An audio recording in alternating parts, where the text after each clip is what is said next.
नमस्कार दोस्तों। मैं हूं आपका होस्ट और आप सुन रहे हैं नाइटमेयर डर की दस्तक। दोस्तों, आज की कहानी हमें राजू ने भेजी है, जो पेशे से एक मजदूर हैं। दोस्तों, राजू हमारे बहुत पुराने सब्सक्राइबर हैं। दोस्तों, ये कहानी उनके साथ घटी एक सच्ची घटना पर आधारित है। दोस्तों, कहानी बहुत ही डरावनी और रोमांचक है, इसलिए कहानी को लास्ट तक जरूर देखें। और वीडियो में आगे बढ़ने से पहले आप हमारी इस वीडियो को लाइक करके चैनल को सब्सक्राइब जरूर कर लें। तो ज्यादा समय ना लेते हुए आगे की कहानी सुनते हैं राजू की ज़बानी। नमस्कार दोस्तों, मेरा नाम राजू है। ये कहानी किसी और की नहीं, मेरी अपनी है। आज भी जब मैं उस कच्चे रास्ते के बारे में सोचता हूँ तो मेरी रूह कांप जाती है। मैं उत्तर प्रदेश के एक छोटे से गांव में रहता हूँ और पास के कस्बे में एक फर्नीचर की दुकान पर मजदूरी करता हूँ। मेरा काम सुबह 8 बजे शुरू होता है और शाम को सूरज ढलने तक चलता है। गांव से कस्बे तक जाने के सिर्फ 2 ही रास्ते थे। पहला रास्ता मेन रोड जो पक्का था, जहां अक्सर चहल पहल रहती थी, लेकिन वो इतना लंबा था कि साइकिल से जाने में 1.5 घंटा लग जाता था। जबकि दूसरा रास्ता वो कच्चा रास्ता। ये रास्ता घने जंगलों और पेड़ पौधों से होता हुआ वीरान रास्ते और खंडरों के बीच से निकलता था। ये रास्ता इतना छोटा था कि मैं सिर्फ 20 मिनट के अंदर ही कस्बे तक पहुंच जाया करता था। लेकिन गांव के बुजुर्गों का कुछ और ही सोचना था, विशेषकर मेरे दादाजी का। वो तो हमेशा मुझे चेतावनी देते थे कि राजू, भूल कर भी उस रास्ते पे मत जाना। वहां की हवा में कुछ भारीपन है। वहां कुछ ऐसा है जो इंसानों को बिल्कुल पसंद नहीं करता। लेकिन मैं कहां मानने वाला था। जवानी का जोश और थकान से बचने की चाहत मुझे उन चेतावनियों को अनसुना करने पर अक्सर मजबूर कर देती थी। एक दिन काम करते करते कुछ ज्यादा ही टाइम हो गया था। दुकान से निकलते निकलते शाम के 7 बज गए थे। आसमान में लाली लगभग खत्म हो चुकी थी और अंधेरा पूरी तरह से पसर चुका था। मैंने सोचा कि अगर मैं मेन रोड से गया तो रात के 9 बज जाएंगे, इसलिए मैंने अपनी साइकिल उस कच्चे रास्ते की ओर मोड़ दी। सन्नाटा इतना गहरा था कि मेरी साइकिल की चैन की आवाज भी किसी धमाके जैसी लग रही थी। अचानक रास्ते के बीचों बीच मुझे रोशनी दिखाई दी। मैं चौंक गया। यहाँ तो दूर दूर तक कोई घर भी नहीं था। जैसे मैं पास पहुंचा, मैंने देखा कि वहां एक लकड़ी का ढाबा बना हुआ है। ताज्जुब की बात यह थी कि सुबह जब मैं यहाँ से गुजरा था तो वहां सिर्फ टूटी हुई लकड़ियां और झाड़ियां थी। ढाबे के बाहर एक पुरानी लालटेन लटक रही थी। वहां से उठती मसालों की खुशबू इतनी सम्मोहक थी कि मानो मेरी भूख तो अब 7वें आसमान पर पहुंच चुकी थी। और भूख तो मुझे पहले ही से ही बहुत तेज लग रही थी, इसलिए मैंने बिना देर के अपनी साइकिल रोकी और उस ढाबे के अंदर चला गया। ढाबे के अंदर कदम रखते ही मेरी नजर उस लड़की पर पड़ी। वो चूल्हे के पास बैठी रोटियां बेल रही थी। उसकी खूबसूरती ऐसी थी कि शब्दों में बयां करना मुश्किल है। उसका रंग एकदम गोरा, हिरनी जैसी उसकी आंखें थी और चेहरे पे एक अजीब सा सुकून और शांति थी। उसने कहा, बैठिए ना। उसने बिना मेरी तरफ देखे बोला। उसकी आवाज में एक अजीब सी खनक थी। मैंने थोड़ा हिचकते हुए पूछा कि क्या बनाया है खाने में। उसने मुस्कुराते हुए थाली सजाई। उसमें दाल, सूखी सब्जी, गर्म रोटियां। मैंने पहला निवाला लिया और यकीन मानो मैं तो दंग रह गया। ऐसा स्वाद मैंने आज तक कभी नहीं चखा था। न घर में, न रसोई में, न कस्बे में, और ना ही किसी बड़े होटल में, और ना ही अब से पहले किसी भी जगह। वो खाना नहीं, जैसे जैसे कोई अमृत हो। जब मैंने खाना खाने के बाद पैसे निकालने चाहे तो उसने मेरा हाथ रोक दिया। पैसे की जल्दी क्या है? तुम तो अब रोज यहीं से गुजरोगे। जब मन करे तब पैसे दे देना। उसकी आंखों में एक ऐसी कोशिश थी कि मैं मना नहीं कर पाया। जब मैं निकलने लगा तो उसने एक मिट्टी का मटका उठाया और बोली, जरा आगे तक मेरे साथ चलोगे? उसे पुराने कुएं से पानी लाना है, अकेले डर लगता है। मुझे सुनकर हैरानी हुई कि वीरान रास्ते पर ढाबा चलाने वाली लड़की को कुएं तक जाने में डर लग रहा है, लेकिन मैंने उसका साथ देना स्वीकार कर लिया। हम दोनों पैदल चलने लगे। वे रास्ते भर मुझसे बातें करती रही। उसकी बातें बहुत मीठी थी, जैसे वो सालों से मुझे जानती हो। वे मेरे परिवार, मेरे काम, मेरी पसंद के बारे में लगातार पूछ रही थी। मुझे उसका साथ बहुत ही अच्छा लग रहा था। मानो ऐसा लग रहा था कि एक जन्मों का बिछड़ा हुआ साथ आज पूरा हो गया हो। लेकिन जैसे ही हम गांव की सीमा पर बने उस पुराने कुएं के पास पहुंचे, वो अचानक रुक गई। कुआं अभी भी 50 कदमों की दूरी पर था। उसके चेहरे पर एक अजीब सी शिकन आ गई। मैंने पूछा, क्या हुआ? उसने हिचकते हुए कहा, नहीं, बस यहीं तक। तुम आगे चले जाओ, मैं यहीं से पानी भरकर वापस लौट जाऊंगी। खैर, मैंने गौर किया कि वे कुएं की तरफ देख भी नहीं रही थी। वे वहीं खड़ी रही जब तक मैं अपनी साइकिल पर बैठकर आगे नहीं बढ़ गया। घर पहुंचकर भी मेरे दिमाग में वही खाना, वही लड़की, उसकी वही सुंदरता और वही मीठी मीठी बातें लगातार घूम रही थी। मुझे नींद नहीं आई। बस अगले दिन शाम का मैं इंतजार करने लगा।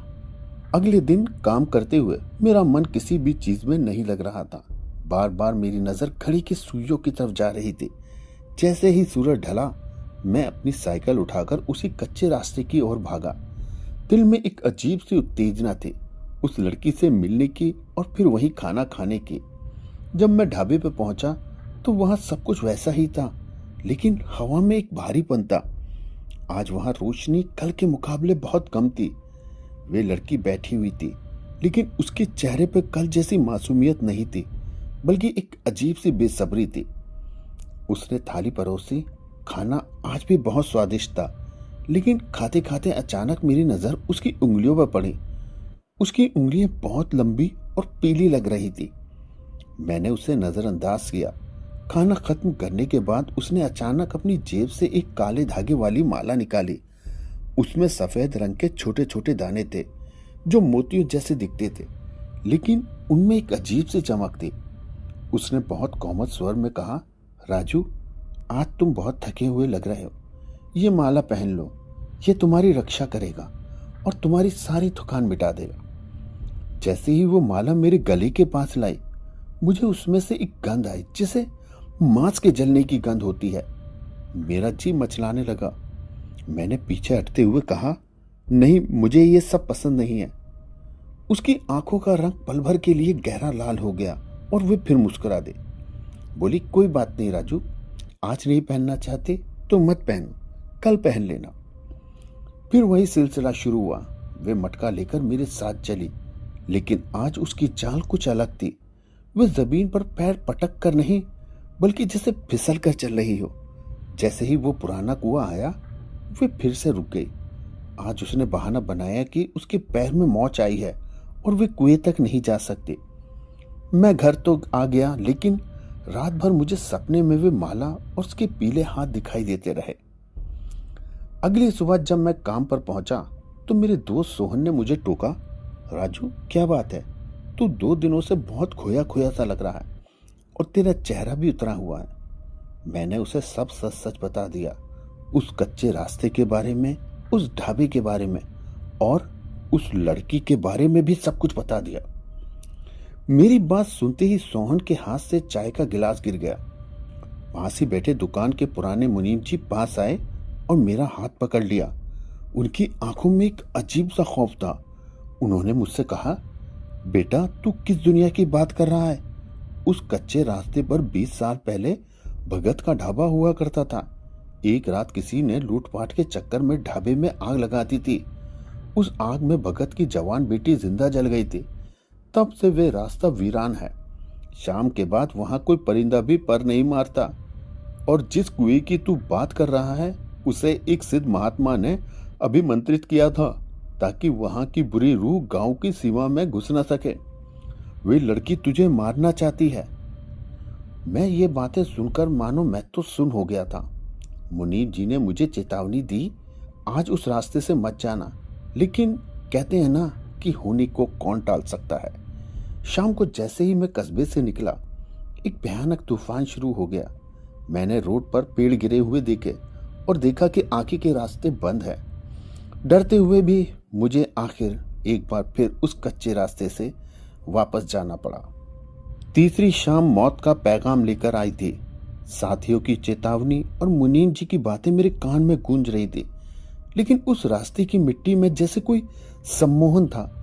मेरा साइकिल जैसे खुद ब खुद उस खंडर और वीरान कच्चे रास्ते की तरफ खिंची चली जा रही थी। आज वहां कोई रोशनी नहीं थी। ढाबा किसी पुरानी कब्र की तरह शांत था। जैसे ही मैं करीब पहुंचा, मैंने देखा कि वे लड़की वहां अकेली खड़ी थी, लेकिन अब उसका वे खूबसूरत रूप न जाने कहाँ गायब हो चुका था। उसका चेहरा आधा झुलसा हुआ लग रहा था और उसकी मांस की खाल उसके चेहरे पर लटकती हुई साफ दिख रही थी और उसके दांत तो उसके मुंह से बाहर निकले हुए थे। वो मुझे देखते ही चिल्लाई और बोली, आज तू नहीं बच पाएगा राजू। उसकी आवाज जैसे मानो हर दिशा में गूंज रही हो। उसने थाली जमीन पे दे मारी। थाली में रोटी की जगह इंसान की उंगलियां और दाल की जगह काला खून था। मैं उल्टी करने ही वाला था कि उसने वे माला हवा में लहराई। वे माला अब चमक रही थी, लेकिन वे रोशनी बहुत ही डरावनी थी। ये माला तेरे गले की फांस बनेगी। वे हवा में तैरती हुई मेरी ओर झपटी। मैं अपनी साइकिल वहीं छोड़कर जंगल की तरफ भागा। झाड़ियां मेरे चेहरे को चीर रही थी। मेरा चेहरे से खून बह रहा था, लेकिन मैं रुका नहीं, पीछे मुड़कर देखा नहीं। वे लड़की नहीं, बल्कि वो तो एक साया था जो बादलों की तरह फैल गया था। वो कभी मेरे दाईं ओर दिखाई देता तो वह कभी मेरे बाईं ओर दिखाई देता, और वो चीख चीख के कह रहा था, भाग, कितना भागेगा, ये पूरा जंगल मेरा है। और उसकी वो दर्दनाक खौफनाक हंसी, वो तो मानो मेरे कान के पर्दे ही फाड़ देगी। तभी मुझे दूर से वो पुराना कुआं दिखा और मुझे पापा की बात याद आई, कुआं पार कर लेना, वो वहां नहीं आएगी। मेरे पैर जवाब दे रहे थे, सांस फूल रही थी। तभी उस रूह ने मेरा पैर पकड़ लिया। मैं जमीन पे गिर पड़ा। उसने वे माला मेरे गले में डालने की कोशिश की। माला का ठंडा स्पर्श जैसे ही मेरी गर्दन को छुआ, मुझे लगा जैसे 1000 बिच्छुओं ने एक साथ डंक मार दिया हो। मैंने पूरी ताकत समेटी और पास पड़ा एक पत्थर उठाकर उसे दे मारा और अपनी पूरी जान लगाकर उस कुएं की मुंडेर की तरफ कूदा। जैसे ही मेरा शरीर कुएं की परछाई में पहुंचा, एक जोर का धमाका हुआ और वो रूह कुएं की सीमा से टकराकर पीछे हो गई। उसकी चीख ऐसी थी मानो कोई पहाड़ टूट रहा हो। मैं भागता रहा जब तक कि मुझे अपने गांव की गलियों में भौंकते हुए कुत्तों की आवाजें नहीं सुनाई देने लगे। जब मैं उस कुएं की सरहद पार करके अपने गांव की गलियों में पहुंचा तो मेरे फेफड़े फटने को थे। मैं सीधा अपने घर के आंगन में जाकर गिरा और बेहोश हो गया। मेरी छोटी बहन सुमन ने जब मुझे इस हालत में देखा, कपड़े फटे हुए, शरीर पे झाड़ियों के खरोच के निशान और चेहरे पे मौत जैसा पीलापन, तो उसकी तो मानो चीख ही निकल गई हो। देर रात तक जब मुझे होश नहीं आया तो मेरा शरीर आग की तरह तप रहा था। मुझे करीब 104 डिग्री बुखार था। माँ मेरे सिर पर पानी की पट्टियां रख रही थी, लेकिन मुझे कुछ और ही सुनाई दे रहा था। मेरी कमरे की खिड़की जो बाहर खेत की तरफ खुलती है, वहां से लगातार खुरचने की आवाजें आ रही थी, जैसे कोई अपने लंबे नाखूनों से लकड़ी को छील रहा हो। अचानक सन्नाटे को चीरती हुई वही जानी पहचानी आवाज गूंजी, राजू बाहर आ, देख मैं तेरे लिए क्या लाई हूं। मैंने खिड़की की दरार से बाहर झांका। मेरा तो ये सब देख के रूह ही कांप गई। वो लड़की जिसका आधा चेहरा अब पूरी तरह से काला पड़ चुका था, घर के बाहर नीम के पेड़ पर उल्टी लटकी हुई थी। उसके हाथ में वही माला चमक रही थी। वे बार बार खिड़की के शीशे पर उंगलियां मार रही थी। घर के कुत्ते पागलों की तरह उस पर लगातार भौंक रहे थे, लेकिन कोई भी उसके करीब जाने की हिम्मत नहीं कर रहा था। सुमन ने देखा कि मैं हवा में हाथ मार रहा हूं और कुछ मन ही मन बुदबुदा रहा हूं, नहीं, मुझे नहीं पहननी, मुझे छोड़ दो। सुमन समझ गई कि ये कोई बीमारी नहीं बल्कि किसी साय का असर है। उसने उसी वक्त पड़ोस के गांव में सुखदेव बाबा को बुलाने के लिए एक आदमी को भेजा। आधी रात के करीब सुखदेव बाबा घर पहुंचे। उनके गले में रुद्राक्ष की बड़ी बड़ी मालाएं थीं और आंखों में एक तेज था। उन्होंने कमरे में कदम रखते ही नाक सिकोड़ी। हवा बहुत भारी है, इसने तो इस लड़के के खून का स्वाद चख लिया है, बाबा ने थोड़ी गंभीर आवाज में कहा। उन्होंने आंगन में एक घेरा बनाया और मुझे उसके बीच में बिठाया। उन्होंने हवन कुंड जलाया और उसमें पीली सरसों और कुछ विशेष प्रकार की जड़ी बूटियां डालनी शुरू कर दी। जैसे जैसे मंत्रों की शक्ति बढ़ी, घर की छत पर थप थप की जैसे आवाजें आने लगे। ऐसा लग रहा था जैसे कोई छत पर पागलों की तरह दौड़ रहा हो। अचानक घर के सारे दिए बुझ गए, सिर्फ हवन की आग जल रही थी। तभी एक जोर का झोंका आया और वे लड़की छत से सीधे आंगन में आन गिरी। उसका रूप अब इतना डरावना था कि मेरी माँ और बहन डर के मारे एक कोने में छिप गए। उसकी लंबाई अब 8 फीट की हो चुकी थी और उसके पैर पीछे की तरफ मुड़े हुए थे। वो बाबा पे चिल्लाई, बाबा बुढ़े हट जा मेरे रास्ते से, ये मेरा शिकार है, इसने मेरा नमक खाया है, अब इसे मेरा साथ निभाना होगा। बाबा ने अभिमंत्रित जल उस पर छिड़का। जैसे ही जल की बूंदें उसके शरीर पर पड़ी, उसके शरीर से अचानक से धुआं निकलने लगा और वे दर्द से कराह उठी। बाबा ने गरजते हुए पूछा, कौन है तू और इस निर्दोष को क्यों सता रही है? हवन की आग में उस तड़पती हुई आत्मा ने अपना सच उगलना शुरू कर दिया। उसने बताया कि वह उसी ढाबे के मालिक की बेटी रेशमा थी। 20 साल पहले गांव के ही कुछ रसूखदार लोगों ने ढाबे पर कब्जा करने के लिए उसमें आग लगा दी थी। रेशमा उसी आग में जलकर मर गई थी, लेकिन मरने से पहले उसने अपनी हड्डियां और अपनी नफरत को एक धागे में पिरोकर एक माला बनाई थी। वे माला दरअसल एक रूहानी खेत थी। जो भी उसे पहनता उसकी उम्र और शरीर रेशमा को मिल जाता और वे फिर से जिंदा हो जाती, जबकि पहनने वाले की रूह हमेशा के लिए उस वीरान कच्चे रास्ते में भटकती रहती। बाबा ने अपनी झोली से एक पुरानी लोहे की कील निकाली और उस पर सिंदूर लगाया।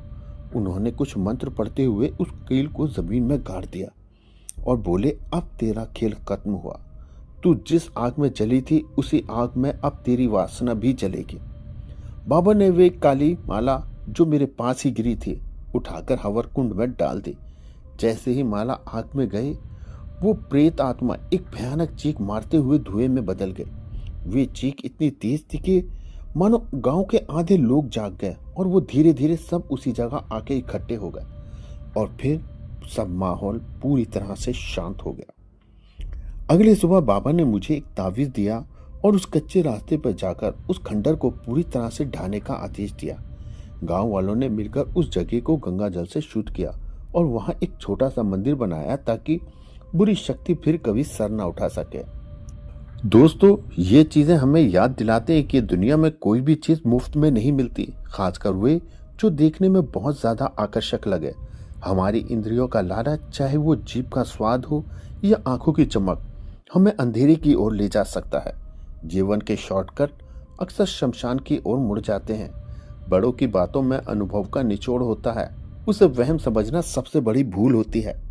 सुरक्षित रास्ते लंबे हो सकते हैं, लेकिन वे आपको घर पहुंचाने की गारंटी देते हैं।